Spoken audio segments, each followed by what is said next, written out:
Hello friends, कैसे हो? जी के 2020 यूट्यूब चैनल में आपका हार्दिक स्वागत है। दोस्तों, 12 जून के इस करंट अफेयर वीडियो को आप ध्यान से देखिए और बाद में आप सोचिए कि इसी तरह का करंट अफेयर का वीडियो आपने एक साल तक के लिए देख लिया तो आपका जो सोचने का तरीका है वो पूरी तरह बदल जाएगा और आपकी आने वाली एग्जामिनेशन में करंट अफेयर का एक सिंगल क्वेश्चन भी गलत नहीं हो सकता, यह हमारा वादा है। और हर वीडियो के लास्ट में मैं आपसे एक क्वेश्चन भी पूछूंगा जिसका आंसर आपको नीचे कमेंट बॉक्स में देना है। और आज के वीडियो के क्वेश्चन की पीडीएफ फाइल नीचे डिस्क्रिप्शन में लिंक मिल जाएगी, वहां से आप डाउनलोड कर सकते हैं, पढ़ सकते हैं। तो चलिए स्टार्ट करते हैं पहले क्वेश्चन से। पहला क्वेश्चन, प्रत्येक वर्ष विश्व बाल श्रम निषेध दिवस कब मनाया जाता है? हर साल world day against child labour मनाया जाता है 12 जून को। यानी कि इस क्वेश्चन का सही आंसर है 12 जून। लेकिन यह दिवस किसके द्वारा मनाया जाता है? ILO यानी कि इंटरनेशनल लेबर ऑर्गेनाइजेशन के द्वारा यह हर साल 12 जून को मनाया जाता है विश्व बाल श्रम निषेध दिवस। तो यह दिवस मनाने का उद्देश्य क्या है? बाल श्रम के खिलाफ वैश्विक स्तर पर जागरूकता बढ़ाना और हाल ही में हमारे ये सस्टेनेबल डेवलपमेंट गोल्स में भी एक तय किया गया है क्या कि सतत विकास लक्ष्यों के अनुसार वर्ष 2025 तक बाल श्रम के सभी रूपों को समाप्त करने का भी एक गोल तय किया गया है हमारे यूनाइटेड नेशंस के द्वारा, और इसीलिए आपको यह पता होना चाहिए। और जब बात करते हैं यह इंपॉर्टेंट डे की, तो इस साल वर्ष 2020 के लिए इस दिवस की थीम क्या रखी गई है वो एक मोस्ट इंपोर्टेंट क्वेश्चन बनता है। तो 2020 की यह दिवस की थीम रखी गई है कोविड-19 protect children from child labour now more than ever. और यहां पर भी आप पढ़ सकते हैं इंग्लिश में कोविड-19 protect children from child labour now more than ever, जो 2020 के यह दिवस की थीम रखी गई है। और इसीलिए इनसे जुड़े हुए महत्वपूर्ण क्वेश्चन भी बन सकते हैं। तो कौन कौन से क्वेश्चन बन सकते हैं कि इस दिवस को मनाने की शुरुआत कब की गई थी? वर्ष 2002 में यह दिवस मनाने की शुरुआत की गई थी, world day against child labour. और यह दिवस किसके द्वारा मनाया जाता है? अंतरराष्ट्रीय श्रम संगठन यानी कि इंटरनेशनल लेबर ऑर्गेनाइजेशन के द्वारा हर साल मनाया जाता है। और ILO के अनुसार विश्व स्तर पर लगभग 152 मिलियन बच्चे ऐसे हैं जो बाल श्रम में लगे हुए हैं और इसी की याद में यह दिवस मनाया जाता है। तो यहां क्वेश्चन आता है इंपॉर्टेंट डे वाला। तो हमने जून महीने में कौन कौन से इंपॉर्टेंट डे मनाए वो यहां मैं आपको सीक्वेंस में बता रहा हूं। यदि आपको याद है तो मेरे साथ साथ बोलिए। सबसे पहले 1 जून को विश्व दुग्ध दिवस यानी कि वर्ल्ड मिल्क डे मनाया गया। उसके बाद 1 जून को ही माता पिता दिवस यानी कि पेरेंट्स डे मनाया गया। उसके बाद आया 2 जून को तेलंगाना राज्य का स्थापना दिवस मनाया गया। 3 जून को विश्व साइकिल दिवस मनाया गया और 4 जून को बाल यातना एवं अवैध तस्करी के खिलाफ अंतरराष्ट्रीय दिवस मनाया गया। उसके बाद आया 5 जून को विश्व पर्यावरण दिवस यानी कि वर्ल्ड एनवायरनमेंट डे मनाया गया। और इसके बाद आया 6 जून को संयुक्त राष्ट्र संघ द्वारा रूसी भाषा दिवस मनाया गया। 7 जून को विश्व खाद्य सुरक्षा दिवस हमने इस साल दूसरी बार मनाया क्योंकि यह दिवस मनाने की शुरुआत 2019 में हुई। और 8 जून को विश्व महासागर दिवस मनाया गया। 8 जून को ही विश्व ब्रेन ट्यूमर दिवस मनाया गया। उसके बाद आया 9 जून और 9 जून को विश्व प्रत्यायन दिवस मनाया गया। उसके बाद 10 जून को विश्व दृष्टिदान दिवस और अब 12 जून को विश्व बाल श्रम निषेध दिवस मनाया गया। तो दोस्तों, इसी तरह हर क्वेश्चन से जुड़े इंपॉर्टेंट फैक्ट मैं आपके सामने रखता हूं। हमारा यह तरीका आपको अच्छा लगता है लाइक करना मत भूलिएगा। दूसरा क्वेश्चन, पानी के लाल रंग में परिवर्तित होने के कारण निम्न में से कौन सी झील सुर्खियों में रही है? यहां पहले तो इमेज में देखिए कि पहले यह झील इस तरह की दिखती थी लेकिन अब इसके जो पानी का रंग है वो लाल हो गया है। और यह इमेज किस झील की है आप अंदाजा लगाइए। अच्छा, इसका सही आंसर है यह लोनार झील है जो महाराष्ट्र में स्थित है और एक उल्का पिंड के गिरने से इस झील का निर्माण हुआ है और इसीलिए यह खास है। आपने भी कभी एनसीईआरटी की किताब में भी पढ़ा होगा लोनार झील के बारे में और हाल ही में इसके पानी का रंग है वो लाल हो गया है। तो देखो दोस्तों, और भी क्वेश्चन बन सकते हैं कि लोनार झील किस राज्य में स्थित है। महाराष्ट्र के बुलढाणा जिले में लोनार में यह झील स्थित है और इसीलिए तो इसे लोनार झील कहते हैं। और जिलाधिकारी सुमन चंद्रा ने, यहां आप देख सकते हैं, जिलाधिकारी डॉक्टर सुमन चंद्रा ने national environmental engineering research institute, short में बोले तो नीरी, नागपुर से पानी के लाल रंग में परिवर्तित होने के कारण का पता लगाने का अनुरोध किया है और इसीलिए यह लोनार झील सुर्खियों में है।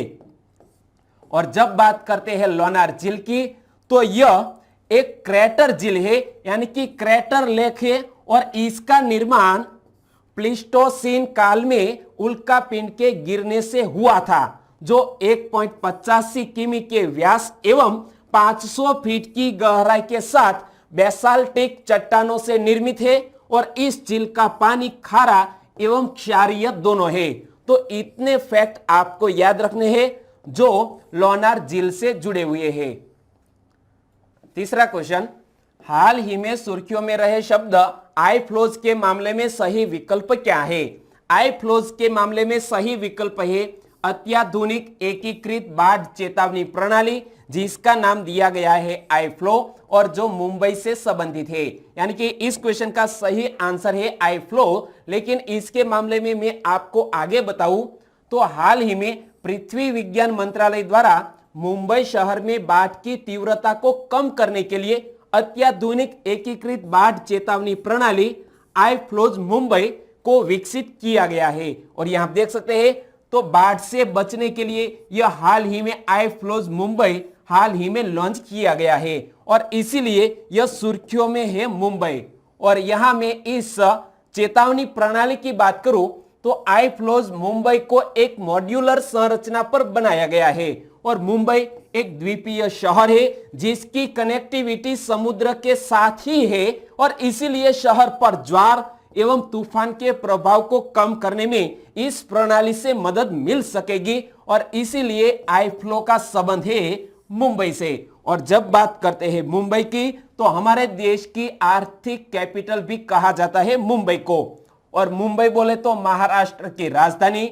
मुंबई बंदरगाह भारतवर्ष का सबसे सर्वश्रेष्ठ सामुद्रिक बंदरगाह है और मुंबई को सपनों का शहर भी कहा जाता है और सुशांत सिंह राजपूत जैसे कई अभिनेता अपनी करियर बनाने के लिए मुंबई भी जाते हैं। और नगर में भारत का हिंदी चलचित्र एवं दूरदर्शन उद्योग भी है जो बॉलीवुड नाम से प्रसिद्ध है। तो याद रखो, यहां मुंबई नगर में जो है वो है बॉलीवुड इंडस्ट्रीज। और मुंबई शहर भारत के पश्चिमी तट पर कोंकण तटीय क्षेत्र में उल्हास नदी के मुहाने पर स्थित है और इसीलिए आपको इस नदी का नाम भी याद रखना है कि मुंबई शहर किस नदी के मुहाने पर बसा हुआ है, उल्हास नदी के मुहाने पर। और यहां आप देख सकते हैं गेटवे ऑफ इंडिया, वो भी कहां पर स्थित है, वो भी मुंबई में, यहां अरब सागर के किनारे स्थित है। चौथा क्वेश्चन, निम्न में से किसको विश्व खाद्य पुरस्कार के लिए चुना गया है। विश्व खाद्य पुरस्कार बोले तो कृषि क्षेत्र का नोबेल पुरस्कार और इस पुरस्कार के लिए चुना गया है डॉक्टर रतन लाल को। यानी कि इस क्वेश्चन का सही आंसर है ऑप्शन सी रतन लाल। और रतन लाल कौन है, यहां आप इमेज में देख सकते हैं। डॉक्टर रतन लाल प्रख्यात भारतीय मूल के अमेरिकी मृदा वैज्ञानिक है और उन्हें हाल ही में विश्व खाद्य पुरस्कार के लिए चुना गया है, जो मैंने बोला जैसा कि हमारे कृषि क्षेत्र में इसे नोबेल कहा जाता है और भारतीय अमेरिकी नागरिक है और इसीलिए इस व्यक्ति का नाम मत भूलिएगा, डॉक्टर रतन लाल। तो देखो, विश्व खाद्य पुरस्कार को कृषि क्षेत्र में नोबेल पुरस्कार भी माना जाता है और डॉक्टर रतन लाल को यह सम्मान मृदा केंद्रित दृष्टिकोण रखते हुए खाद्य उत्पादन बढ़ाने के उपाय विकसित करने हेतु दिया जा रहा है। और करोड़ों किसानों को इसका फायदा पहुंचा है और इसीलिए डॉक्टर रतनलाल को यह सम्मान मिला है। डॉक्टर रतनलाल द्वारा विकसित तकनीक से विश्व भर के करोड़ों किसानों को लाभ हुआ है और डॉक्टर रतनलाल वर्तमान में ओहियो स्टेट यूनिवर्सिटी में प्रोफेसर के तौर पर कार्यरत है और इसीलिए आपको इस व्यक्ति का नाम याद रखना है, डॉक्टर रतनलाल। और दोस्तों, जब यह पुरस्कार ही दिया गया है तो द वर्ल्ड फूड प्राइज के तहत क्या प्रदान किया जाता है, वो भी एक मोस्ट इंपोर्टेंट क्वेश्चन बनता है। जैसा कि विश्व खाद्य पुरस्कार के विजेता को क्या प्रदान किया जाता है, 2,50,000 अमेरिकी डॉलर की राशि इस पुरस्कार के तहत दी जाती है, जो हाल ही में डॉक्टर रतनलाल को दी जाएगी।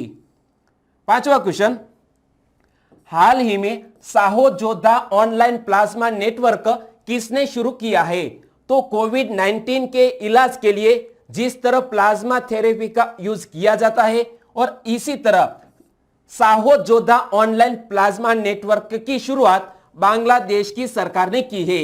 यानी कि इस क्वेश्चन का सही आंसर है ऑप्शन बी, बांग्लादेश। तो देखो, बांग्लादेश सरकार ने साहो जोधा नामक एक पहल शुरू की है जो कोविड-19 उपचार से ठीक हुए रोगियों के प्लाज्मा एक्सचेंज की सुविधा का एक ऑनलाइन नेटवर्क है।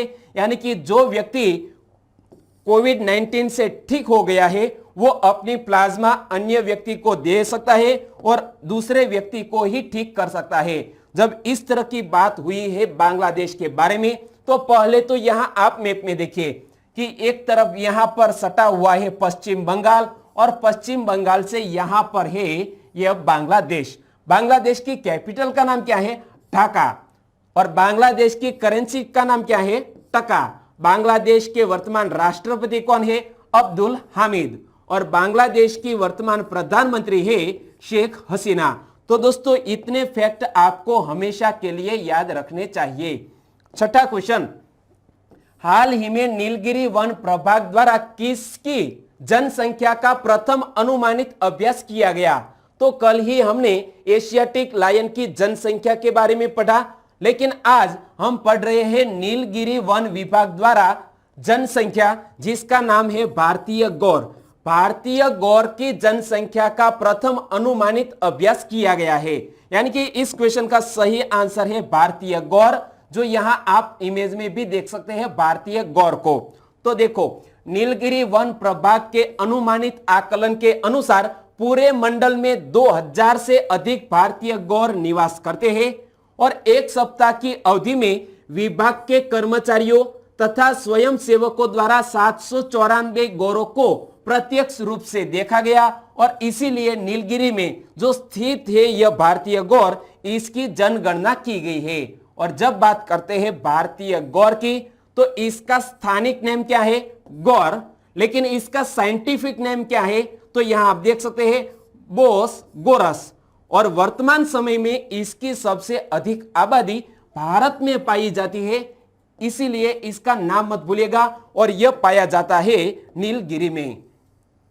7वां क्वेश्चन, भारत की अर्थव्यवस्था वित्त वर्ष 2021-22 में 9.5% की वृद्धि दर के साथ वापसी करेगी, यह अनुमान किसने लगाया है?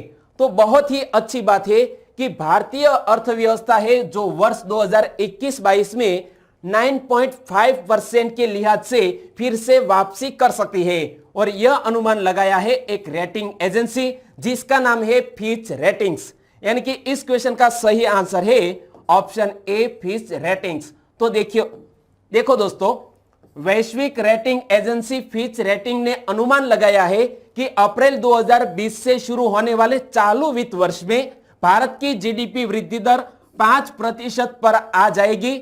आने वाले वर्ष में 9.5% की वृद्धि तभी संभव है जब देश वित्तीय क्षेत्र के स्वास्थ्य में और गिरावट से बचता है। यानी कि कोविड-19 का यदि खतरा बढ़ जाता है और संक्रमण और ज्यादा व्यक्तियों में फैल जाता है तो यह हम जो विकास दर है वो प्राप्त नहीं कर सकेंगे। इसी तरह की आशंका भी जताई है फिच रेटिंग्स ने।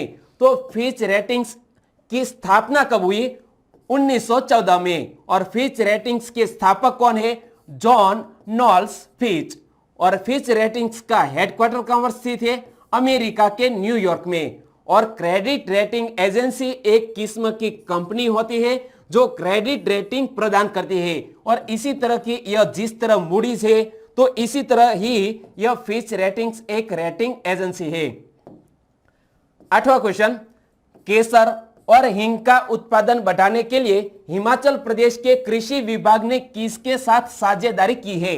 हिमाचल प्रदेश की सरकार ने केसर और हिंग में हमारे भारत देश में बहुत ही मांग रहती है, और इसीलिए केसर और हिंग के उत्पादन को बढ़ाने हेतु हिमाचल प्रदेश ने institute of Himalayan bio resource technology के साथ हाल ही में एक समझौते पर हस्ताक्षर किए हैं। यानी कि इस क्वेश्चन का सही आंसर है institute of Himalayan bio resource technology. और देखो दोस्तों, यहां आप इमेज में देख सकते हैं, यह है केसर और यह है हिंग। तो केसर और हिंग को विश्व के सबसे मूल्यवान मसालों में गिना जाता है।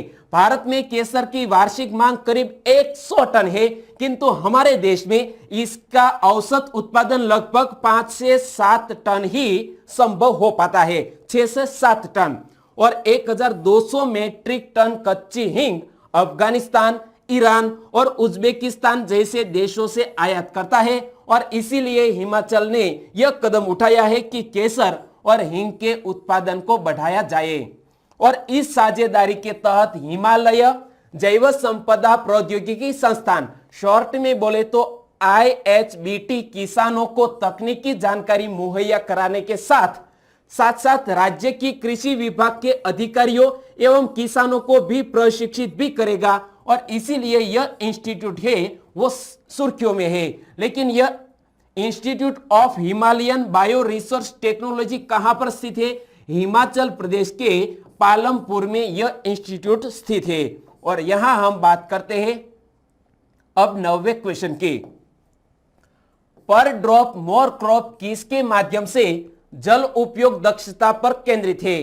तो पर क्रॉप पर ड्रॉप यानी कि एक बूंद में अधिक से अधिक हम पैदावार कैसे प्राप्त कर सकते हैं, इसी का नाम है पर ड्रॉप मोर क्रॉप। और इसी के माध्यम से जल उपयोग में दक्षता केंद्रित है स्प्रिंकलर और ड्रिप सिंचाई पर। यानी कि इस क्वेश्चन का सही आंसर है ऑप्शन ए और बी दोनों, यानी कि हमारा आंसर बन जाता है ऑप्शन सी। और हाल ही में यह सुर्खियों में क्यों है? क्योंकि इसकी वजह है प्रधानमंत्री कृषि सिंचाई योजना। तो देखो दोस्तों, प्रधानमंत्री कृषि सिंचाई योजना की पर drop more crop sprinkler drip सिंचाई के माध्यम से जल उपयोग दक्षता पर केंद्रित है, और इसका उद्देश्य उर्वरक उपयोग, श्रम व्यय और लागत को कम करना भी है, और इसी के लिए हाल ही में बजट में प्रावधान किया गया है। तो देखो, भारत सरकार ने वर्ष 2020-21 के लिए प्रधानमंत्री कृषि सिंचाई योजना के प्रति ड्रॉप मोर क्रॉप के लिए 4000 करोड़ रुपए आवंटित किए हैं, और भारत सरकार ने विशेष नवाचारी परियोजनाओं को लागू करने के लिए नाबार्ड के साथ 5000 करोड़ रुपए के माइक्रो इरिगेशन फंड कॉर्प्स के निर्माण की भी जानकारी दी है, और इसीलिए नाबार्ड भी सुर्खियों में है। तो नाबार्ड हमारे कृषि से जुड़ा हुआ एक महत्वपूर्ण, तो नाबार्ड का हेडक्वार्टर कहां पर स्थित है? मुंबई। नाबार्ड की स्थापना कब हुई? 12 जुलाई 1982 में। और भारत में ग्रामीण विकास के क्षेत्र में नाबार्ड की भूमिका अभूतपूर्व है, और इसीलिए आपको नाबार्ड के बारे में पता होना चाहिए। हेडक्वार्टर कहां पर स्थित है? मुंबई में। 10वां क्वेश्चन, हाल ही में पंचवटी योजना का शुभारंभ किसने किया है? तो बुजुर्गों से संबंधित इस पंचवटी योजना का शुभारंभ किया है हिमाचल प्रदेश की सरकार ने। यानी कि इस क्वेश्चन का सही आंसर है ऑप्शन बी, हिमाचल प्रदेश।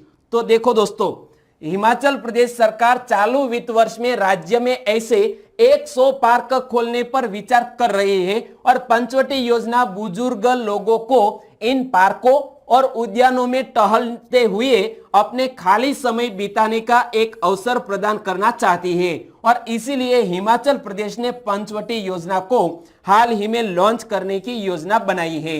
और बात करते हैं हिमाचल प्रदेश की इस योजना की, तो यहां आप देख सकते हैं हिमाचल प्रदेश के चीफ मिनिस्टर ने हाल ही में इस योजना को लॉन्च किया है। तो देखो, हिमाचल प्रदेश के मुख्यमंत्री जयराम ठाकुर ने राज्य के ग्रामीण क्षेत्रों में रहने वाले वरिष्ठ नागरिकों के लिए पंचवटी योजना का शुभारंभ किया है। और पंचवटी योजना के अंतर्गत हिमाचल प्रदेश सरकार राज्य के प्रत्येक विकास खंड में सभी आवश्यक सुविधाओं से लैस पार्क और उद्यान स्थापित करेगी। और यह कदम उठाया है हिमाचल प्रदेश ने। तो यहां पहले तो मैप में देखिए कि यहां पर स्थित है यह हिमाचल प्रदेश, और इसके बाद एक तरफ है जम्मू कश्मीर, तो दूसरी तरफ है लद्दाख। तो देखो हिमाचल प्रदेश का शाब्दिक अर्थ बर्फीले पहाड़ों का प्रांत है, और जिसकी दो कैपिटल है, एक कैपिटल है शिमला, जिसकी दूसरी कैपिटल है धर्मशाला। तो याद रखो हिमाचल प्रदेश की दो कैपिटल है। हिमाचल प्रदेश के राज्यपाल कौन है? बंडारू दत्तात्रेय। और हिमाचल प्रदेश के मुख्यमंत्री कौन है? जैसा कि मैंने हाल ही में बताया, जयराम ठाकुर हिमाचल प्रदेश के चीफ मिनिस्टर है। 11वां क्वेश्चन, हाल ही में medal of the order of Australia से किसको सम्मानित किया गया? तो यहां आप इमेज में देख सकते हैं, medal of the order of Australia से हाल ही में सम्मानित किया गया है शोभा शेखर को। यानी कि इस क्वेश्चन का सही आंसर है ऑप्शन बी, शोभा शेखर। तो देखो भारतीय संगीतकार और ऑस्ट्रेलिया के कलाकृति संगीत संगठन की संस्थापक शोभा शेखर को medal of the order of Australia से सम्मानित किया जाएगा। और इन्हें समुदाय और देश के लिए उनकी सेवाओं के लिए मेडल ऑफ द ऑर्डर के लिए चुना गया है। और इसके बारे में यह बात याद रखिए कि ऑस्ट्रेलिया के कलाकृति संगीत संगठन की स्थापक कौन है?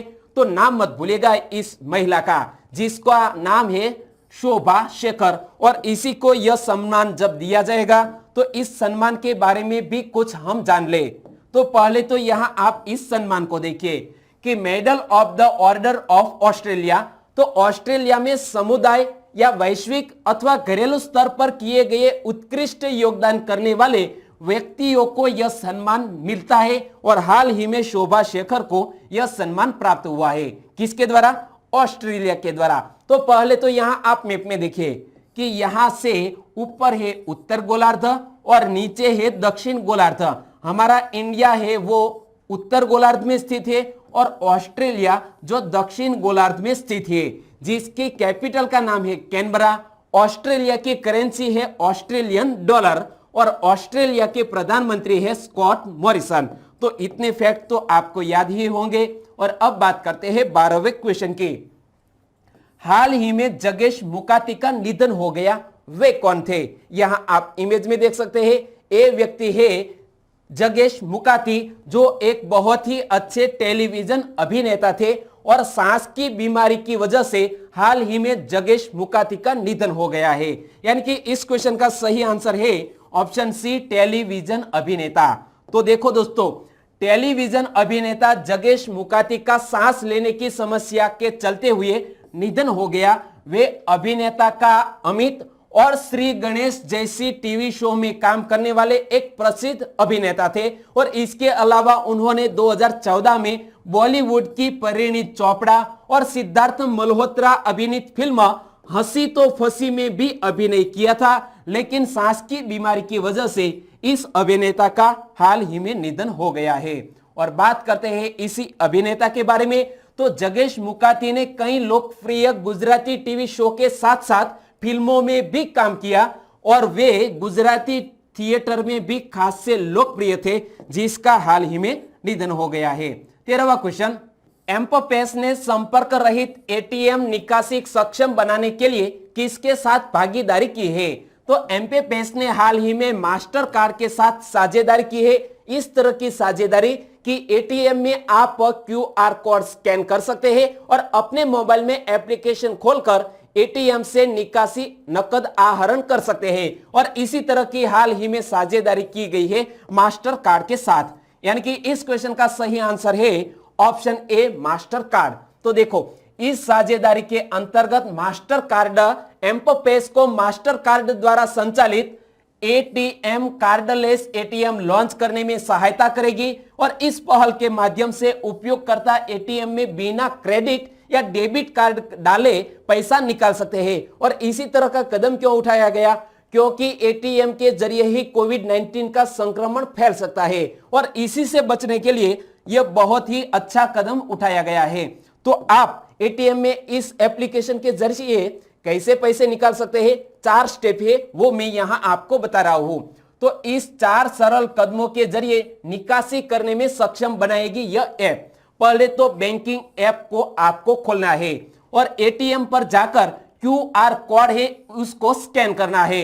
बैंकिंग ऐप पर निकासी राशि को डालना है और एटीएम से राशि कैश अप यानी कि पिकअप करना है। तो इसी तरह आप अपनी एटीएम से नकद निकाल सकते हैं। और अब बात करते हैं लास्ट वीडियो के क्वेश्चन की। तो लास्ट वीडियो में मैंने आपसे क्वेश्चन पूछा था कि निम्न में से कौन सा भारत स्टेज उत्सर्जन मानक देश में कभी भी लागू नहीं हुआ है।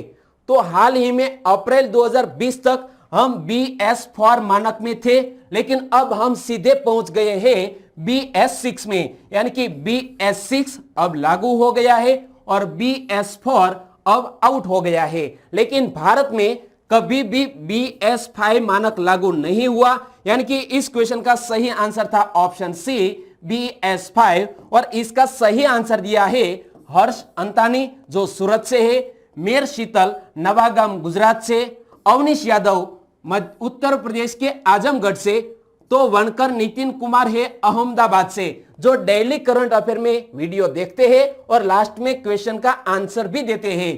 तो विजय सावरिया अब फिर से हमारे साथ जुड़ गए हैं और उन्होंने भी इसके बारे में डिटेल में आंसर बताया है। आप सभी का फिर से स्वागत और थैंक यू। और हमारे और भी सब्सक्राइबर फ्रेंड है जिसके नाम मैं लेना चाहूंगा, सौंदरवा अशोक वो जूनागढ़ से है, आद्या पटेल ने डिटेल में आंसर बताया है और गुजरात के सुरेंद्र नगर से बिलोंग करती है। तो मुकेश कुकड़िया राजकोट जसदन बरवाला से है, उन्होंने भी इस क्वेश्चन का सही आंसर दिया। प्रियांक चौधरी जो सूरत गुजरात से है और उन्होंने भी सही आंसर लिखा है कि BS5 मानक भारत में कभी भी लागू नहीं हुआ। तो काचोट रमेश उन्होंने भी जूनागढ़ से सही आंसर भेजा है कि BS5 मानक भारत में लागू नहीं हुआ। तो दोस्तों आप सभी को बहुत बहुत धन्यवाद। और आज के वीडियो का क्वेश्चन ए रहा स्क्रीन पर। हाल ही में सुर्खियों में रहा दौलत बेग ओल्डी क्या है। यहाँ 4 ऑप्शन आपकी स्क्रीन पर है। थोड़ी देर के लिए आप वीडियो पॉज कर सकते हैं, पढ़ सकते हैं और बाद में आप बहुत ही अच्छी तरह विचार करने के बाद आंसर देना मत भूलिएगा। तो दोस्तों आंसर देना है नीचे कमेंट बॉक्स में। आज का वीडियो कैसा लगा, अच्छा लगा, हेल्पफुल लगा तो आपके दोस्तों को फेसबुक, व्हाट्सएप और टेलीग्राम के जरिए इस वीडियो की लिंक शेयर करना मत भूलिएगा। कल फिर मिलेंगे नए करंट अफेयर के साथ। तब तक के लिए टेक केयर एंड जय हिंद।